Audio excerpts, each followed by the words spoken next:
Queridos, bom dia, uma alegria para mim estar aqui. Deus é testemunha da alegria que eu tenho no coração de voltar aqui depois de alguns anos e ver a igreja tão bem, crescendo, não somente em quantidade, mas no conhecimento do Senhor, em piedade. E desde já eu expresso aqui a minha gratidão ao pastor Valdeci, ao pastor Jader, ao conselho da igreja pelo convite. E o meu desejo é que Deus continue abençoando muito todos vocês. A mensagem que eu trago nessa manhã está no livro de Gênesis. Então, abra sua Bíblia comigo, Gênesis capítulo 32.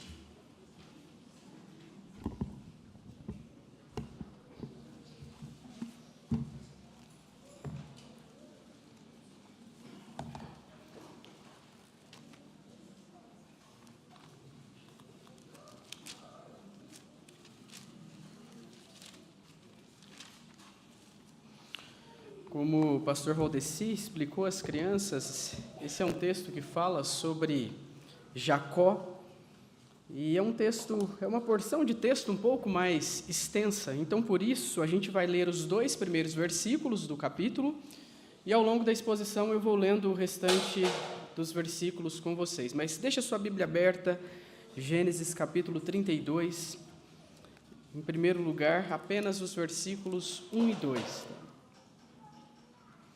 Diz assim a palavra de Deus: Também Jacó seguiu o seu caminho, e anjos de Deus lhe saíram a encontrá-lo. Quando os viu, disse: Este é o acampamento de Deus, e chamou aquele lugar Manaim. Vamos orar. Pai, nós estamos diante de Tua palavra nessa manhã, viva, poderosa, eficaz, mais cortante que espada de 2 gumes, para atingir o fundo do nosso coração e nos transformar, Senhor. E o que nós te pedimos como igreja nessa manhã é que o Teu mesmo Santo Espírito, que inspirou Moisés a registrar esse evento tão importante na vida de Jacó, que Ele mesmo hoje abra o nosso entendimento, derrube as barreiras existentes no nosso coração e nos transforme para a Tua glória, Senhor. Nós dependemos totalmente do Senhor. Sem Ti nós nada podemos fazer, nós precisamos que o Senhor efetue em nós tanto o querer quanto o realizar. E é isso que nós te pedimos nessa manhã, no nome do Teu Filho Jesus. Amém. Queridos, vocês sabem, Gênesis é o livro dos começos. Basicamente, Moisés nos conta sobre o começo do mundo, está ali, do capítulo 1 até o capítulo 11, a história mais antiga, você sabe, a criação de todas as coisas, as primeiras coisas que aconteceram ali, coisas boas, né, como a criação, coisas ruins, como a entrada do pecado no mundo. Mas a partir do capítulo 12, Moisés começa a contar para a gente como o povo de Deus começou enquanto uma nação. E nessa história do começo do povo de Deus, Moisés destaca especialmente a história dos patriarcas, você sabe, Abraão, Isaque, Jacó e a família de Jacó, de onde justamente foi formada a nação de Israel, o povo de Deus. E quando a gente lê essa história, a história desses homens, é muito interessante perceber como a história de Jacó, um homem eleito, escolhido por Deus, a Bíblia conta isso para a gente, né? Antes mesmo do nascimento, no ventre da sua mãe, ele já tinha sido escolhido por Deus. Como a história dele é, em alguns sentidos, muito parecida com a nossa própria história. Por exemplo, em algumas situações, ele parece agir com fé nas promessas de Deus, não é verdade? Ele parece confiante a respeito daquilo que Deus falou. Só que em outras situações, outras circunstâncias, ele parece desconsiderar completamente o que Deus havia dito, valendo-se de artimanhas para que as coisas aconteçam exatamente da maneira como ele deseja. Jacó é um homem, queridos, cheio de incoerências, inconsistências e inquietudes. Parece existir no coração dele uma mistura de fé e desconfiança nas promessas que Deus fez. Por que eu estou dizendo isso a você? Porque nós também somos assim. E você sabe disso. Ora, temos certeza da bondade da sabedoria e do poder de Deus cuidando de todas as áreas da nossa vida. Alguns instantes depois, a gente já está duvidando se Deus de fato é bondoso para conosco, se de fato Ele está cuidando de nós da maneira que nós necessitamos. Ora a gente descansa na soberania de Deus, ora a gente tenta manipular pessoas e circunstâncias para que as coisas não fujam do nosso controle, daquilo que nós esperamos. Qual que é o meu ponto aqui? Meu ponto é que eu e você também temos um coração cheio de incoerências, inconsistências e inquietudes. Em um certo sentido, queridos, somos todos Jacó. E esses padrões continuam acontecendo na nossa vida, até que Deus, por vezes, venha ao nosso encontro e nos transforme radicalmente. Aqueles momentos em que o Senhor nos cerca por todos os lados, nos coloca de frente com o espelho e nos faz enxergar a feiura, toda a feiura que está no nosso coração. Aqueles momentos em que Deus usa toda a nossa história, o nosso passado, as decisões ruins, equivocadas que nós tomamos, as escolhas insensatas que nós fizemos, as palavras duras que proferimos, as contendas que provocamos, e nos coloca num lugar do qual é impossível fugir das consequências dos nossos atos. Aqueles momentos, queridos, em que o próprio Deus vem ao nosso encontro e a gente sabe, não vai ter como escapar dele.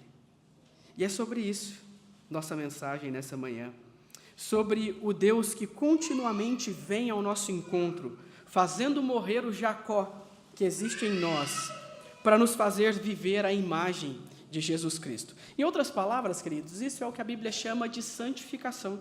Aquele processo que dura toda a nossa vida, onde nós vamos sendo conformados à imagem de Cristo. Algo que tem acontecido com Jacó, afinal, ele era um homem eleito, escolhido por Deus. Então, eu queria mostrar para vocês no texto alguns pontos a respeito da santificação na vida de Jacó e ver como isso conecta com a minha história, com a sua história nessa manhã. A primeira coisa está nesses dois versículos que a gente já leu, versículos 1 e 2, e o nosso ponto é: no caminho da santificação, Deus nos encoraja à obediência da sua palavra revelada. Esse é o nosso primeiro ponto, versículos 1 e 2. Se você reparou na leitura do texto, o versículo 1 começa dizendo o seguinte: também Jacó, seguiu o seu caminho. E a pergunta óbvia que a gente faz é: que caminho é esse que Jacó seguiu? E eu queria que você guardasse isso. Jacó seguiu o caminho da obediência à vontade revelada do Senhor. Por que eu estou dizendo isso para você? Porque se você se lembrar do contexto, fazia 20 anos que Jacó estava em Padã-Arã. E você se lembra porque ele estava em Padã-Arã. Ele havia fugido da sua casa, porque ele enganou o seu irmão, tomou o direito de primogenitura de Esaú, e ele, com a ajuda da sua mãe, fugiu porque ele estava ameaçado de morte. E ele vai para a terra do seu tio e fica ali. Ali ele se casa, ele tem filhos, e ele está ali há bastante tempo. Só que agora um fato novo acontece. O próprio Deus vem até Jacó e fala para ele: Jacó, é hora de ir embora. É hora de você voltar para a sua terra, Jacó. Isso está aí no capítulo 31, a gente não vai ler o texto, mas basicamente Deus fala assim para ele: torna a terra de teus pais e a tua parentela, e eu serei contigo. Então, qual é o caminho que Jacó começa a seguir, começa a trilhar aqui? O caminho da obediência à vontade revelada do Senhor. Ele começa a trilhar o caminho da obediência. Deus não havia mandado ele voltar para a terra dele? Então ele vai voltar para a terra dele. E olha que interessante, a palavra de Deus continua dizendo que anjos de Deus lhe saíram a encontrá-lo. E aí diz aí: quando os viu, disse: este é o acampamento de Deus, e chamou aquele lugar Manaim. E essa é uma maneira, queridos, de Deus encorajar Jacó naquela jornada. A presença ali de anjos enviados por Deus era uma clara demonstração de que Jacó não estava sozinho. Deus estava dizendo para Jacó: Jacó, obedece, Faz exatamente aquilo que eu estou mandando você fazer. E eu estou contigo. E para que isso ficasse bastante claro para Jacó, para que ele não tivesse dúvidas, Deus envia anjos para se encontrar com Jacó, como uma maneira de mostrar que o próprio Deus estava com ele naquele processo. Em outras palavras, queridos, Deus quis mostrar para Jacó que ele precisava obedecer e que o próprio Deus seria com ele nessa jornada. Meu ponto aqui para você é: por que isso é tão significativo? Porque Jacó não teria um caminho fácil pela frente.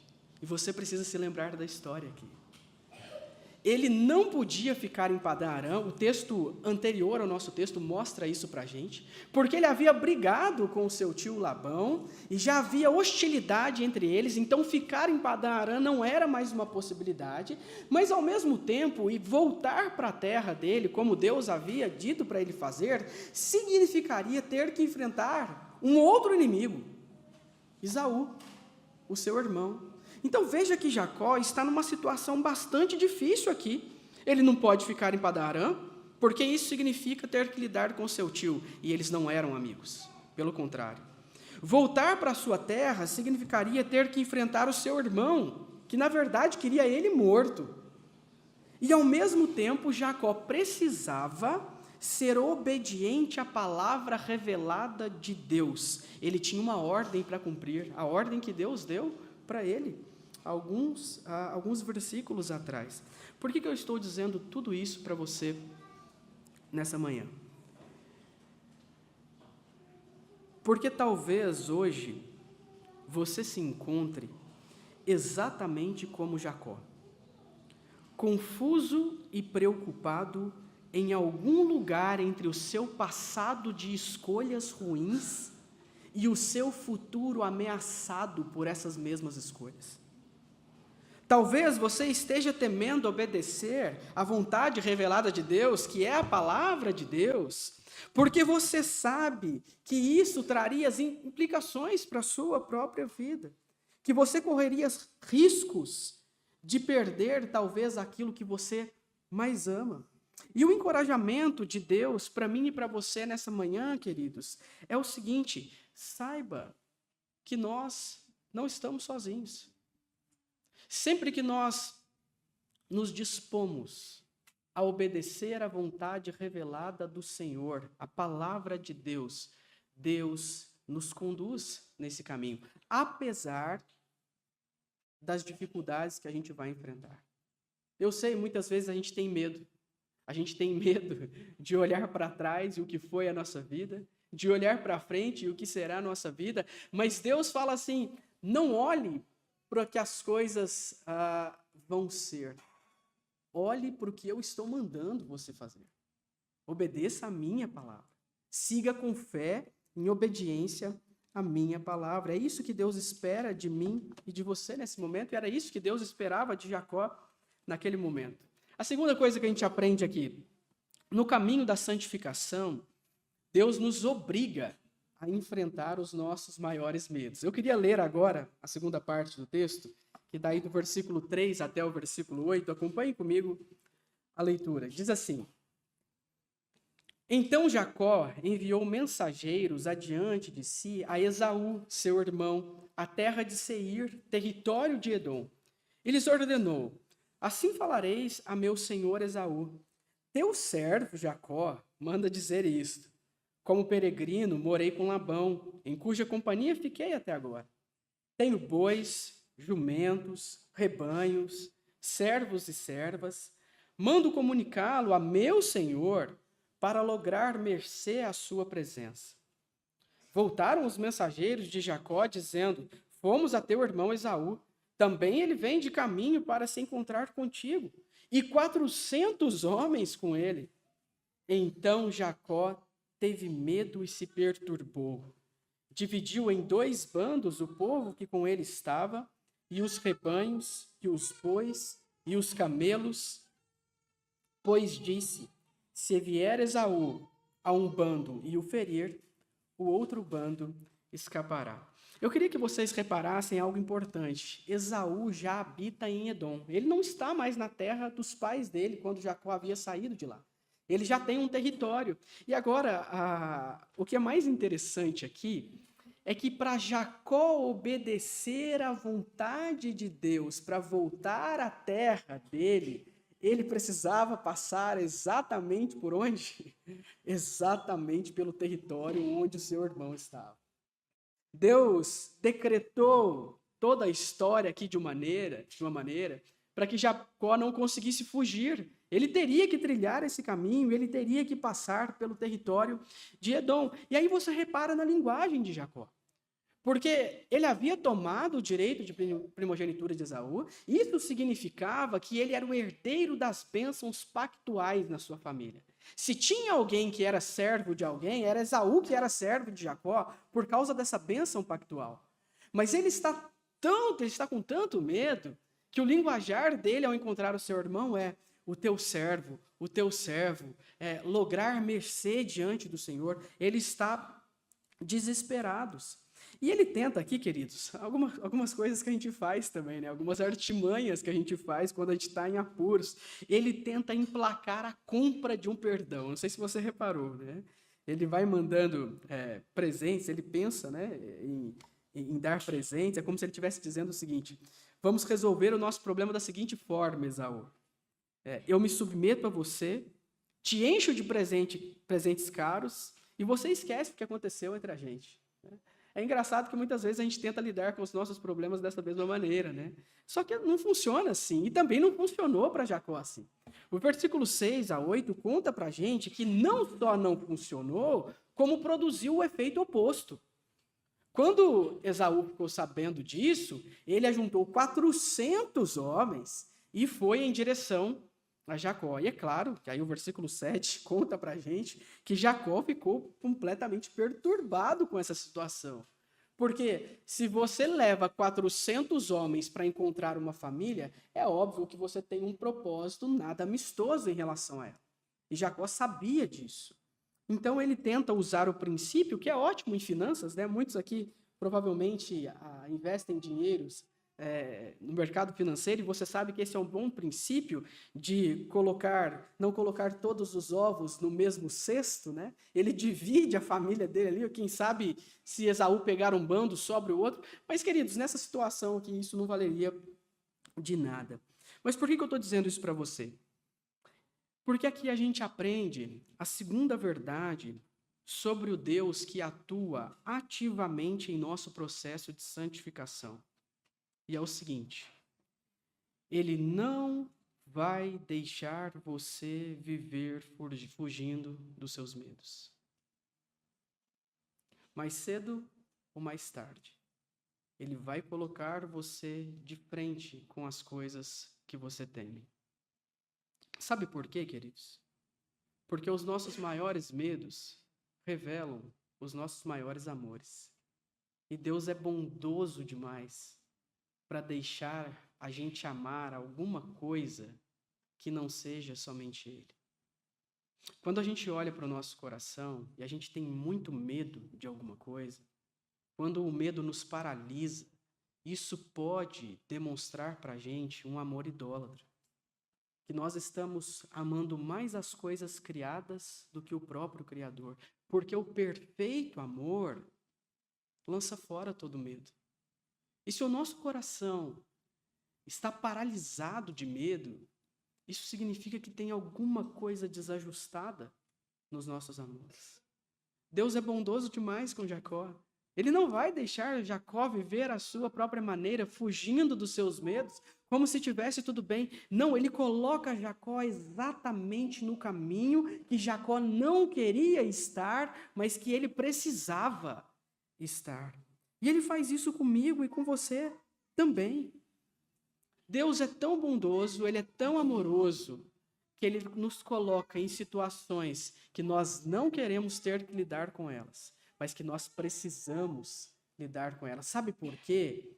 Porque ele quer tirar essa idolatria arraigada no nosso coração e mostrar para a gente que o nosso temor exclusivo tem que ser somente a Ele. Queridos, e é claro, Isso dói. É desconfortável quando Deus faz isso. Quando Ele mexe nos nossos amores, quando Ele mexe nas nossas afeições por coisas criadas e não por Ele mesmo. Mas é algo necessário. Então, no caminho da santificação, Deus nos obriga a enfrentar os nossos medos. A terceira coisa que a gente aprende aqui, queridos, está aí do versículo 9 ao versículo 12, é que no caminho da santificação, Deus nos conduz ao desespero de quem nós somos, para nos dar esperança em quem Ele é. Eu queria ler com você, acompanhe aí, do versículo 9 até o versículo 12. E orou Jacó: Deus de meu pai Abraão e Deus de meu pai Isaque, ó Senhor, que me disseste, torna a tua terra e a tua parentela e te farei bem. Sou indigno de todas as misericórdias e de toda a fidelidade que tens usado para com o teu servo, pois com apenas o meu cajado atravessei este Jordão, já agora sou 2 bandos. Livra-me das mãos de meu irmão Esaú, porque eu o temo, para que não venha ele matar-me e as mães com os filhos. E disseste, certamente eu te farei bem e dar-te-ei a descendência como a areia do mar, que pela multidão não se pode contar. Sabe o que é irônico aqui? É que quando Jacó está desesperado, ele ora. Ele deveria começar orando antes de ficar desesperado, né? Mas a gente faz isso também, né? Não dá nem para criticar Jacó, porque a gente pensa assim, quando as coisas estiverem muito ruins, aí eu vou orar. Enquanto isso, eu vou tentando fazer alguma coisa ali para ver se eu resolvo a minha situação. Exatamente o que ele estava fazendo. Mas eu queria que você reparasse no teor da oração de Jacó, queridos. Uma oração riquíssima que expressa a essência do Evangelho. Veja, no versículo 9, ele começa com adoração, lembrando de quem Deus é. O Deus do meu pai Abraão, o Deus do meu pai Isaque. E aí Moisés, né, descrevendo o discurso, coloca o nome pactual de Deus aqui. O Senhor, o eu sou, aquele que prometeu e sempre cumpre as suas promessas. Depois disso, ele vai para a contrição. Versículo 10 conta para a gente que ele começa dizendo o seguinte: sou indigno de todas as misericórdias e de toda a fidelidade que tens usado para com o teu servo. Queridos, isso daqui a gente chama de arrependimento. Arrependimento genuíno. Quando você entende que você está diante do Senhor, não porque você é bom, porque você tem mérito, pelo contrário, você está diante do Senhor por causa da fidelidade das misericórdias do Senhor. E ele reconhece isso. Agora ele se vê como um homem completamente indigno. Eu sou indigno, Senhor, das misericórdias. Eu sou indigno da tua fidelidade, de todo o bem que o Senhor tem feito. Eu não mereço isso. Queridos, isso é uma clara demonstração que ele tem começado a se ver, não mais com os seus próprios olhos, mas com os olhos de Deus. E ele tem visto toda a corrupção do seu coração. Mas ele não para aí. Veja que no versículo 11 ele caminha para a súplica, ele está no meio de um problema, e o que ele faz? É colocar diante de Deus o problema que ele tem. No versículo 11 ele pede, livra-me das mãos do meu irmão Esaú, porque eu o temo, para que ele não venha matar-me as mães com os filhos. Ou seja, ele está numa situação difícil e ele precisa de socorro e ele vai ao único que pode dar socorro para ele naquele momento. Agora, eu queria que você reparasse na justificativa. O ponto importante está aqui, queridos. Versículo 12. A justificativa dele é o seguinte: sabe por que eu estou pedindo tudo isso, Senhor? Porque foi o Senhor que prometeu que o Senhor me faria bem, que o Senhor me daria uma descendência. Sabe o que Jacó está fazendo, queridos? Ele está se lembrando da aliança. Em outras palavras, ele está dizendo o seguinte: Senhor, não tem nada a ver comigo. Tem a ver com quem o Senhor é. Tem a ver com o caráter irrevogável das tuas promessas. Jacó fundamenta a oração dele Não naquilo que ele poderia oferecer para Deus, porque estava claro ali que ele não poderia oferecer nada para Deus. Aliás, se você conhece a história dele, você sabe, um homem cheio de artimanhas. A gente viu isso aqui. Mas ele fundamenta a oração dele no caráter irrevogável da aliança do Senhor. Queridos, isso é muito significativo para a gente, porque essa deve ser sempre a nossa oração. A nossa oração, nós nos colocamos diante de Deus, não porque nós somos bons, mas veja, a gente acredita nisso, não é? Quantas vezes a gente vai orar e o nosso coração está cheio de orgulho, porque a gente acha que a gente merece estar na presença de Deus e que a gente tem méritos diante dele. Quantas vezes a gente se coloca diante de Deus em oração com esse coração transbordando vaidade pela nossa suposta moralidade religiosa, ou talvez pelo nosso histórico ilibado de moralidade perante a sociedade, ou talvez pelas capas que a gente coloca diante das pessoas como crente sem nenhum tipo de problema.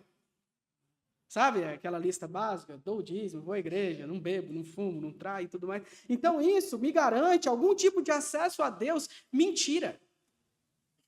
Não garante. O que te dá acesso a Deus é o que Cristo fez por você.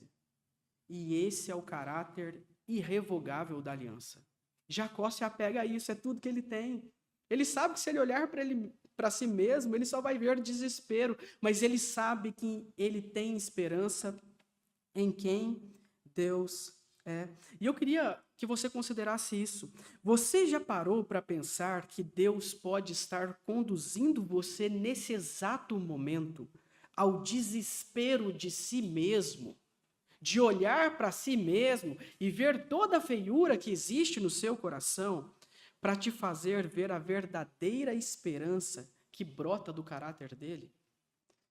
Talvez o lugar que você esteja hoje, de dúvida, de dor, de sofrimento, de confusão, seja exatamente o lugar em que Deus está trabalhando na sua vida, para que você tire os olhos de você mesmo e volte os seus olhos para Jesus, que é o único que pode fazer algo de fato por você.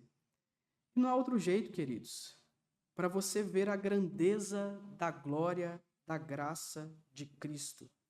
Deus precisa fazer você ver antes a extensão da depravação e da miséria do seu próprio coração. Isso significa conversão. Quando você se arrepende de quem você é e você deposita toda a sua fé em Jesus Cristo. Um pecador como eu, tudo que precisa é de um Salvador como Jesus Cristo. Uma outra coisa que a gente aprende, no caminho da santificação, Deus permanece fiel à sua aliança, apesar de nós mesmos. Vamos ler aí os versículos 13 a 21. E tendo passado ali aquela noite, separou do que tinha um presente para o seu irmão Esaú. 200 cabras e 20 bodes, 200 ovelhas e 20 cardeiros, 30 camelas de leite com suas crias, 40 vacas e 10 touros, 20 jumentas e 10 jumentinhos. Entregou-os às mãos dos seus servos, cada rebanho à parte, e disse aos servos: passai adiante de mim e deixai espaço entre rebanho e rebanho. Ordenou ao primeiro, dizendo: quando Esaú, meu irmão, te encontrar e te perguntar de quem és, para onde vais, de quem são estes diante de ti, responderás: são de teu servo Jacó. É presente que ele envia ao meu senhor Esaú. E eis que ele mesmo vem vindo atrás de nós. Ordenou também ao segundo, ao terceiro e a todos os que vinham conduzindo os rebanhos: falareis desta maneira a Esaú quando vos encontrardes com ele. Direis assim: eis que o teu servo Jacó vem vindo atrás de nós, porque dizia consigo mesmo: eu o aplacarei com um presente que me antecede. Depois o verei. Porventura me aceitará a presença. Assim passou o presente para diante dele, ele, porém, ficou aquela noite no acampamento. Sabe o que é irônico aqui, queridos? É que Jacó acaba de fazer uma oração, expressando toda a sua confiança no caráter irrevogável da fidelidade de Deus, que prometeu o que seria com ele. E a primeira atitude que ele tem expressa não a confiança dessa oração, mas incredulidade. Exatamente como eu e você, muitas vezes. Ele tenta armar um plano aqui, você entendeu pela leitura do texto. Ele vai enviando grupos à frente dele. E olha, essa descrição aqui significa muito dinheiro mesmo, tá? Muito dinheiro, todos esses animais. Porque ele tem a perspectiva de aplacar a ira do seu irmão com esses presentes. Então a ideia de Jacó é ir aos poucos, Esaú recebendo os seus presentes, mas sem dar a impressão que Jacó estava fugindo dele. E a gente sabe que ele estava fugindo de Esaú, porque o versículo 21 conta isso para a gente. Passa o presente adiante, ele fica aquela noite em acampamento, ou seja, ele deveria ser um dos primeiros a ir. Mas não, ele manda todos os presentes primeiro e ele mesmo fica. Deixa o presente ir fazendo efeito, quem sabe vai aplacando a ira do meu irmão. E por que isso é significativo para mim e para você? Porque muitas vezes a gente tem a impressão de que Deus está frustrado com a gente porque a gente não consegue ser 100% coerente e 100% confiante no cuidado dele. Mas quando a gente olha para a palavra de Deus, a gente vê vários homens que também não foram. Abraão, citado em Hebreus como o pai da fé, fracassou. Isaac, Jacó, mesma coisa. Moisés, Sansão, Davi, Salomão, Pedro, escolha o nome que você quiser. Todos eles, em algum momento, falharam na fidelidade ao Senhor. E a pergunta que fica, queridos, é por que eles foram abençoados mesmo assim? Porque eles eram eleitos, escolhidos por Deus. Pessoas que Deus decidiu derramar sobre elas da sua graça. O que eu estou tentando colocar para você aqui nessa manhã é o seguinte: é verdade, eu sei, no caminho da santificação existe um progresso. A gente vai sendo conformado à imagem de Cristo, a gente certamente ainda não é o que a gente deveria ser, mas certamente a gente não é mais como um dia a gente já foi. A gente tem sido tratado pelo Espírito Santo e sem essa de usar a graça de Deus como desculpa para viver na prática do pecado. A Bíblia é bastante clara sobre isso e a gente sabe que isso não faz parte da vida cristã. Mas, por um outro lado, também é verdade que nessa vida você vai continuar falhando, duvidando muitas vezes, sendo rebelde em outras tantas, escolhendo muitas vezes não a vontade do Senhor, mas a vontade pecaminosa do seu próprio coração, tentando esconder quem você realmente é.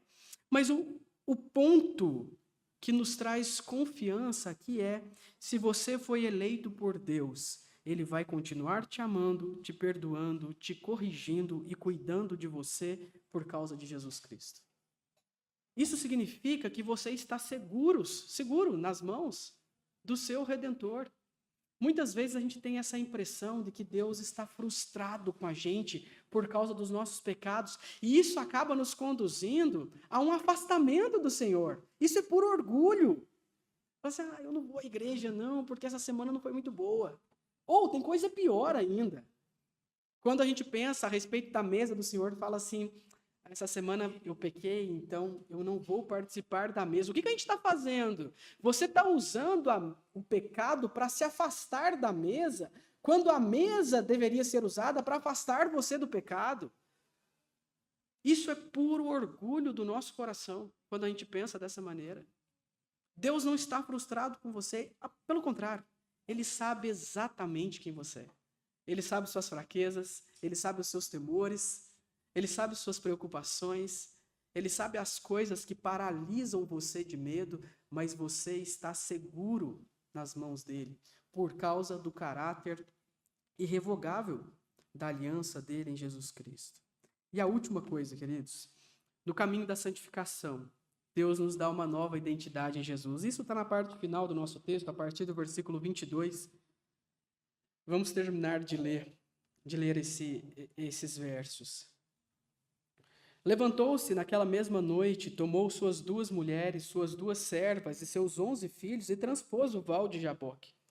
Tomou-os e fê-los passar o ribeiro, fez passar tudo o que lhe pertencia, ficando ele só. E lutava com ele um homem até ao romper do dia.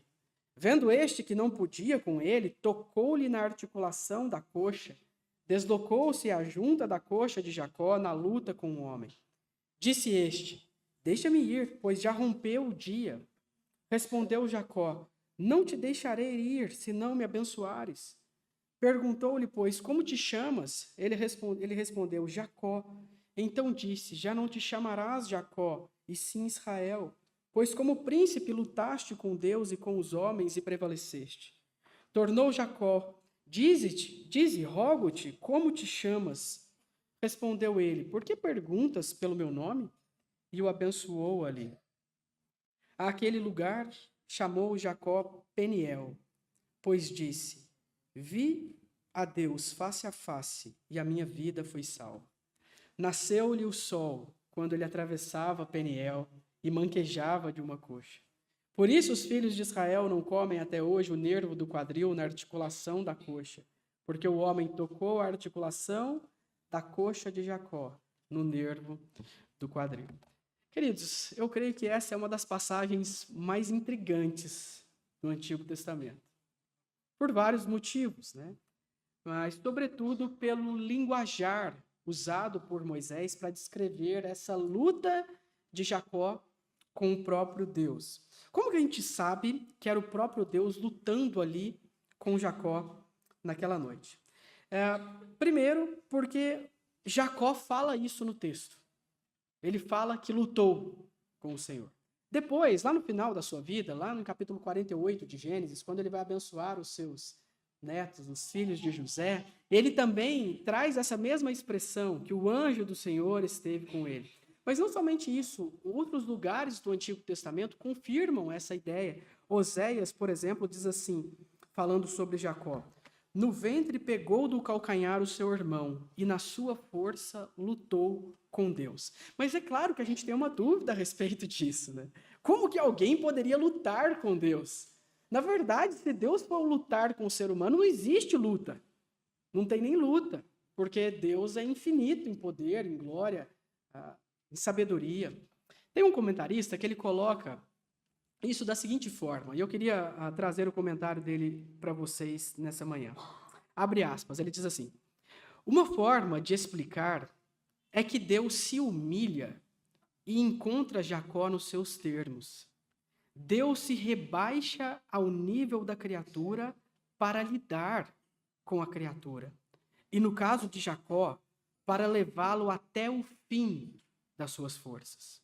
Se Deus usasse o seu poder, não haveria luta. Mas ele quer que Jacó lute. Ele quer que Jacó se canse. Ele quer Jacó esgotado.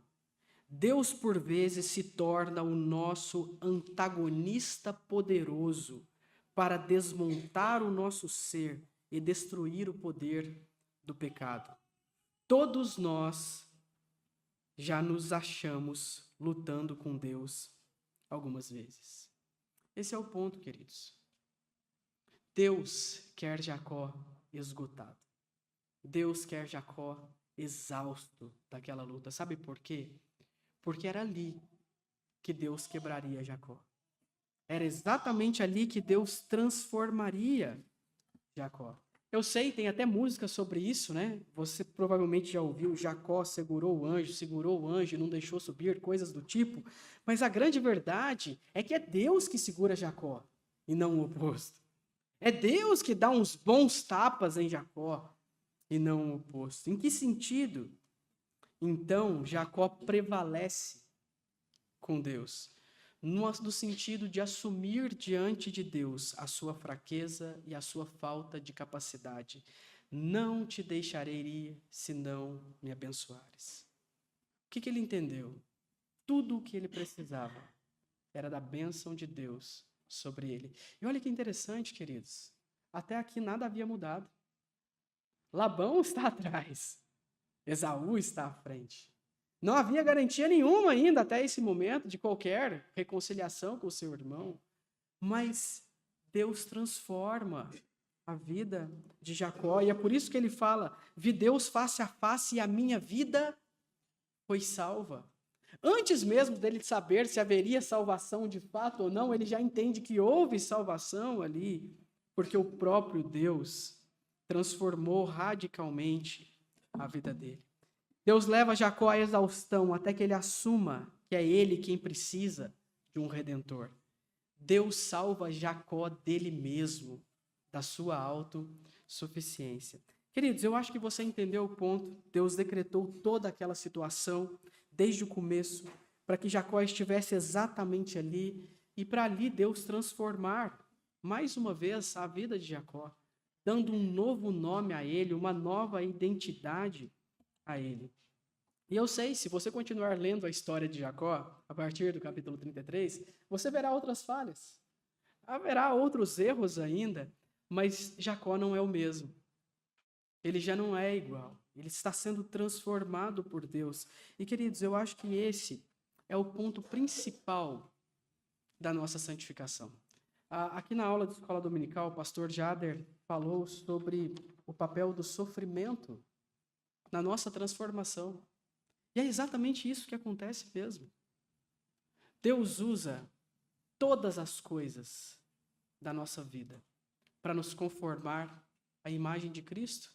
E muitas vezes ele usa o sofrimento, ele usa as nossas próprias falhas, ele usa até mesmo as nossas escolhas erradas.